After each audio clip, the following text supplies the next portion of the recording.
हिंगोलीच्या वसमतमध्ये शेतकऱ्यांद्वारे रास्ता रोको आंदोलन करण्यात आले। शक्तीपीठ महामार्गाविरोधात रास्ता रोको आंदोलन केल्याचे कळते। या दरम्यान शेतकरी मोठ्या संख्येने या आंदोलनात सहभागी झाले होते।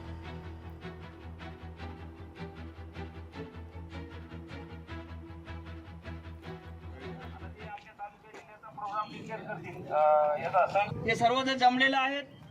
हे अतिशय पोटतिडकीने जमलेत। आम्ही मागील वर्षात जेव्हापासून आणि माझी एकच विनंती आहे, हे फडणवीस साहेबाचा जे ड्रीम प्रोजेक्ट आहे, हे कशासाठी ड्रीम प्रोजेक्ट आहे, त्याचा कशासाठी काय गरज आहे त्याला? त्यानं एका नवस केलेला आहे का शक्तीपीठ महामार्ग करायचा आणि सगळ्या शेतकऱ्याची माती करून सगळ्या शेतकऱ्याला देशदोडीला लावून हा त्याचा नवस फेडायचा आहे का? कशासाठी एवढे लोक रस्त्यावर उतरले तरी सुद्धा त्याने रस्ता रद्द करत नाहीत? पाण्याची खरी गरज असताना पाणी न देता फडणवीस सरकार हे आमच्या जमिनी काढून घेण्याचं काम येथे करत आहे। शेतकऱ्यांना पाणी देणं सोडा, तुम्ही त्यांचा हक्काचा घास काढून घ्यायला तयार बसलेले आहेत।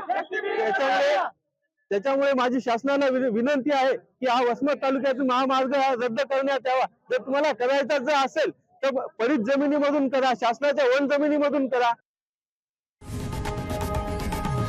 लोकशाही मराठी ऐका, पहा, जागरूक रहा।